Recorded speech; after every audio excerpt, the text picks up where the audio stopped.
muito bom dia, que a doce presença do Espírito Santo conduza o seu coração ao coração do Pai nesta manhã. Onde está o coração do Pai? Para você, que você possa encontrar este lugar de segurança, de refúgio em Deus, porque é lá o lugar onde nós devemos estar.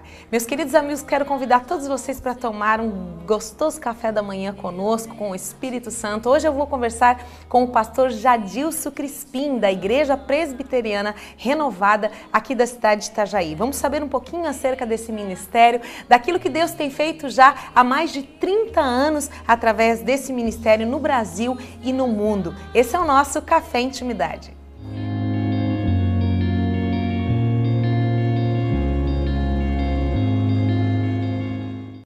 Seja bem-vindo ao nosso Café Intimidade desta manhã. Querido amigo pastor Jadilson, que bom receber o senhor aqui. Que bom, Mônica, estar com você aqui. Isso para mim é um privilégio, né, poder estar aqui nessa manhã, poder adorando a Deus, estar adorando a Deus e intimidade com Deus e também saboreando um café. Como maravilhoso, é bom, né? Maravilhosamente.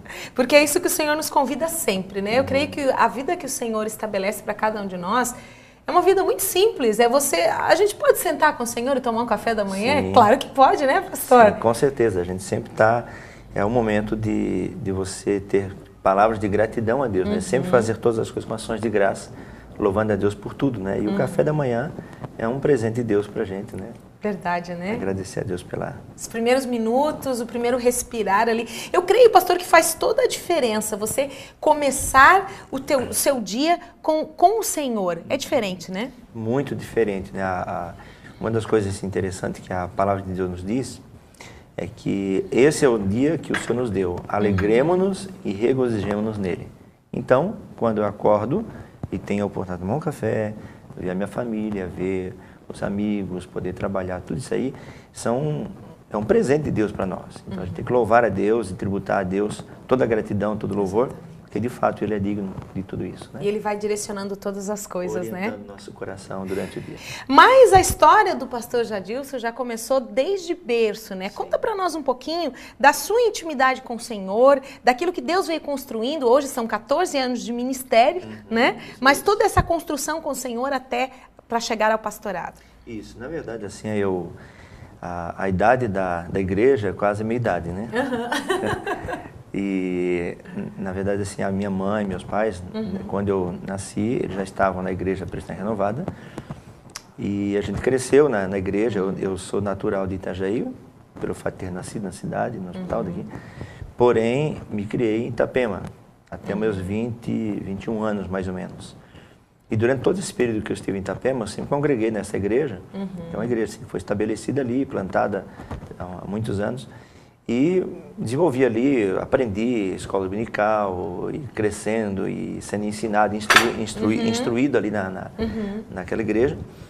E aproximadamente aos 21 anos, foi a memória, eu tive assim, um chamado de Deus e fui ao seminário.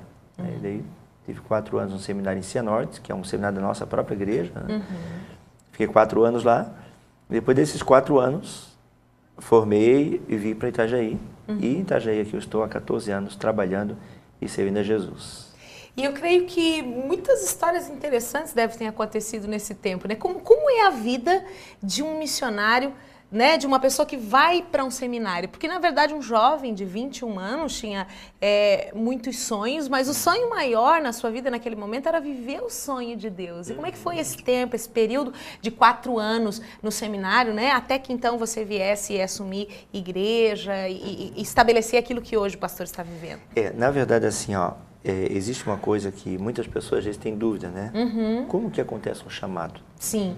Né? Porque o chamado assim para o ministério não é tem pessoas que são buzinadas, né? E na verdade não é isso que acontece. O chamado é uma convicção muito pessoal. Eu entendo assim que não, né, Deus até pode usar algumas pessoas de forma profética, tudo, mas a convicção essencial é uma coisa muito pessoal. E eu sempre tive um projeto assim na minha juventude de desenvolver assim profissionalmente, crescer financeiramente, e ser bem-sucedido e tal, e fazer, né, a obra de Deus do meu jeito, né, na minha igreja. Mas quando chegou ali pelos 20 anos, mais ou menos, Deus me deu um toque. Deus começou a mover interiormente algo. Isso. E a ponto, assim, que eu estava trabalhando numa empresa, muito bem colocado, e Deus desligou isso no meu coração, eu perdi essa paixão. Esse é um ponto importante, porque quando você tem uma convicção pessoal, você vai abrir mão e vai renunciar ao que for necessário, isso não vai lhe ser dolorido, porque se você sabe quem você é e que você está indo viver o propósito de Deus, isso, né? Então, quando tu tem essa convicção pessoal, então isso é o que te impulsiona. Então, essa convicção pessoal que me moveu, que me impulsionou para a minha decisão. Eu estava tão decidido que se eu não fosse para o seminário, eu estava disse ao meu pastor, olha, coloca uma congregação na minha mão, vou fazer qualquer coisa para eu poder cumprir esse propósito que eu estou me sentindo chamado para isso. Estava queimando no seu coração. Ardendo muito forte. E o meu pastor, né, sabiamente disse, não, você vai para o seminário, você vai se preparar, você vai se orientar em relação a isso e após isso tu vai servir ao ministério. Então, quando vai para o seminário, sempre aquele negócio assim, aquela fã, né? Quando tu começa um curso superior, quando tu começa uma faculdade, um seminário, qualquer curso, você vai naquele gás e tal. Só que o seminário é um processo de Deus de tratar o coração da gente, de forjar, não somente dar um preparo teológico, não somente dar um suporte teórico, né, e técnico e um preparo, né, porque o pastorado não é só pregação, o pastorado é uma gama muito grande de coisas, né? E é importante estar preparado para isso, né? Por isso que eu pedi ao pastor para explicar, porque nós temos muitos jovens, muitos homens e mulheres que estão vendo esse programa nesse momento e talvez estejam nessa fase, queimando em Deus, mas existe todo um processo que você vai passar até você viver aquilo que Deus está sinalizando, né? Então, assim, um dos pontos bem chave que eu trabalho, assim, até agora recente nós enviamos mais um seminarista, né, para o seminário, e uma das coisas que eu trabalho muito, assim, é a questão dos princípios. A pessoa não queimar etapa.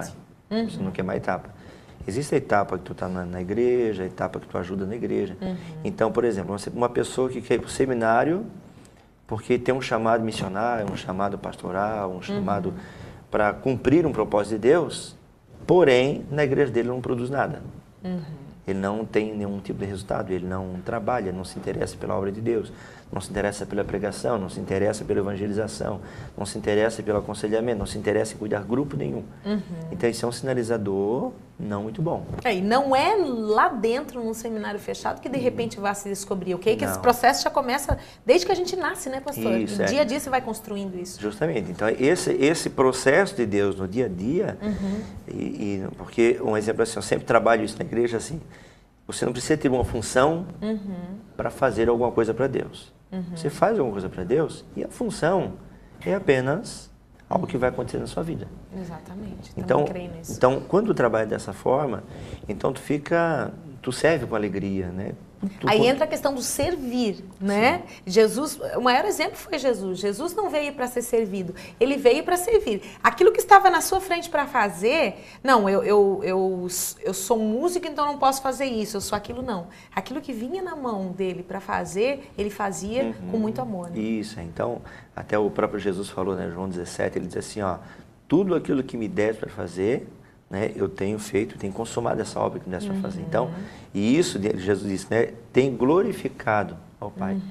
Então, tudo aquilo que a gente faz para Deus, e faz com amor, faz com dedicação, faz entendendo o chamado, não faz apenas para status, não faz apenas para ter um nome, para dizer, porque às vezes o título assim, ser pastor, né, às vezes a pessoa acha assim, ó, puxa, isso vai me dar um glamour, vai me dar um status. E, na verdade, quando você tem um chamado para o pastorado, então não é glamour e não é status. Exatamente. As Escrituras dizem o quê? A quem muito é dado, muito é requerido, muito será cobrado. Então, é uma entrega da sua vida. A primeira coisa que você entrega é toda a sua vida. Você não vai mais viver aquilo que você estabelece, mas é aquilo que o Senhor tem sonhado e vai direcionar esses caminhos para você, né? Então, quando a gente foi para o seminário, eu era recém-casado, tinha um ano, um pouquinho de casado. Nós já tínhamos uma criança de 10 meses, né? Nós estávamos aproximadamente 2 anos casados. Eu lembro que eu casei em 93, 96 eu fui para o seminário. Olha só. E o nosso filhinho tinha 10 meses. Poxa. E fomos para lá, Daí, e lá é o seguinte, lá você paga o aluguel de casa, você paga o seminário, você tem que se manter lá, porque não é nada, tudo tem que se manter. Então você passa a depender de ajuda de pessoas vão te apoiar, te ajudar. Já começa a formação do caráter do pastor. Porque né? tu acaba dependendo Exatamente. de pessoas que vão dar suporte para você. Né? E na verdade você depende de Deus, quem supre você é Deus. E Deus levanta pessoas para isso. Né? Então, eu estive lá 4 anos, nesses 4 anos assim, foi um período de aprendizado muito grande, tanto a questão de conhecimento, como na questão de formação como ser humano, como pessoa, como indivíduo, como pai, como esposo.